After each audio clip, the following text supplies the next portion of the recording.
నగరంలో దాదాపు 22 కిలోమీటర్ల డ్రైన్స్, దాంతోపాటు పీకల్వాగు మేజర్ డ్రైన్ 6 కిలోమీటర్లు ఉంది.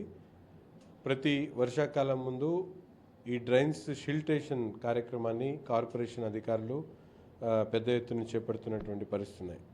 గతంలో కన్నా భిన్నంగా, ఎందుకంటే ఈరోజు ప్రజల అవసరాలు పెరుగుతూ ఉన్నాయి. ప్రతి ఒక్క ప్రాంతంలో కూడా లోతట్టు ప్రాంతాలు ఉన్నటువంటి మునిగిపోయేటువంటి ప్రమాదం ఉంది. కాబట్టి ముందు జాగ్రత్త చర్యలుగా ఈ షిల్ట్ క్లీనింగ్ ప్రాసెస్ని చాలా పకడ్బందీగా, గతంలో లాగా కాకుండా అన్నీ కూడా ఎవరైతే ఈ 3 నెలల కాలంలో ముఖ్యంగా షిల్టేషన్ దగ్గర నుంచి డీషిల్టేషన్ తర్వాత కూడా 90 రోజుల పాటు ఆ డ్రైన్ని మెయింటైన్ చేసేటువంటి కార్యక్రమాన్ని ఈరోజు టెండర్ రూపంలో చేసేటప్పుడే ముందే ఎవరికైతే టెండర్ వస్తుందో ఆ వ్యక్తి టెండర్ తీసుకున్న తర్వాత డీషిల్టేషన్ చేయడం, తర్వాత వర్షాలు పడిన తర్వాత మరొకసారి దాన్ని క్లియర్ చేయడం, దాని తర్వాత 90 రోజుల పాటు దాన్ని మెయింటైన్ చేసేటువంటి అన్నీ కూడా కలిపి కాంట్రాక్ట్ని పిలవడం జరిగింది.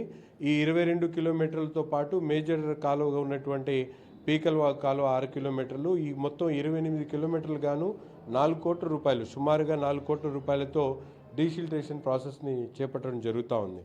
గతంలో లాగా కేవలం నామకే వాస్తే చేయకుండా ఏ డ్రైన్లో ఎంతవరకు షిల్ట్ ఉంది, ఏ స్ట్రెచ్లో ఉందనేటువంటి విషయాన్ని కూడా క్లియర్గా టెండర్ ఫార్మాట్లో ఇవ్వడం జరుగుతూ ఉంది. ఆ టెండర్లో ఉన్నటువంటి కార్యక్రమం తప్పకుండా ఆ షిల్ట్ టెండర్ ఎవరైతే తీసుకున్నారో వాళ్ళు తప్పకుండా చేయాల్సినటువంటి అవసరం ఉంది. అక్కడ తప్పకుండా పార్టీ కూటమి నాయకులు కానీ, కార్పొరేటర్లు కానీ, అక్కడ ఉన్నటువంటి అధికారులు దాన్ని ఎప్పటికప్పుడు పర్యవేక్షిస్తూ ప్రజలకు, ముఖ్యంగా వర్షాకాలంలో నగరంలో ఎటువంటి ఇబ్బంది లేకుండా మురికి నీరు ప్రవహించేటువంటి కార్యక్రమాన్ని చేపట్టడం జరుగుతూ ఉంది.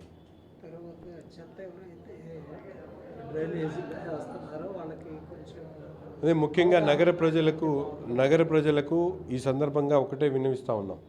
ఎందుకంటే మనం ఎన్ని కార్యక్రమాలు చేసినా కూడా డీషిల్టేషన్ ప్రాసెస్ అనేది ప్రతి ఒక్కరు కూడా జాగ్రత్తలు తీసుకోవాల్సినటువంటి అవసరం ఉంది.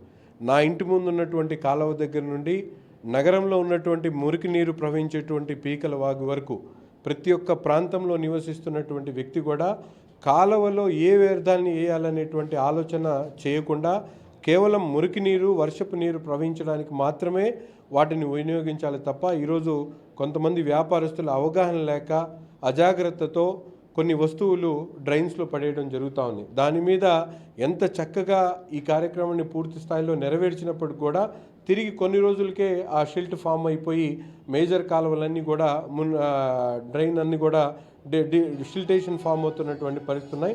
దీని మీద అధికారులతో పాటు నగర పౌరులు, అలాగే ఎన్జిఓస్, అలాగే రాజకీయాల్లో ఉన్నటువంటి ప్రతి ఒక్కరు కూడా ప్రజలకు అవగాహన కల్పించేటువంటి కార్యక్రమాన్ని చేయాలని చెప్పి ఈ సందర్భంగా కోరుతాం. అదే స్టార్ట్ అవుతుంది, టెండర్స్ అయిపోయినాయి, 1 by 1 అందరూ స్టార్ట్ చేస్తారు. 15 రోజుల తర్వాత ఆల్మోస్ట్ అన్ని చోట్ల వర్క్ స్టార్ట్ అవుతుంది. ఆ 1.5 month లోపల డీషిల్టేషన్ మొత్తం అయిపోతుంది. దాని తర్వాత వర్షాలు వచ్చినప్పుడు ఎక్కడైనా ఇబ్బంది ఉంటే ఒక 15 రోజుల తర్వాత మళ్ళీ స్టార్ట్ చేస్తాం. మొత్తం కార్యక్రమం అంతా అయిపోయిన తర్వాత, వర్షాలు తగ్గిన తర్వాత కూడా దాన్ని పూర్తి స్థాయిలో క్లియర్ చేసిన తర్వాతే టెండర్ ఫార్మేట్లో ఆ కార్యక్రమం పూర్తవుతుంది.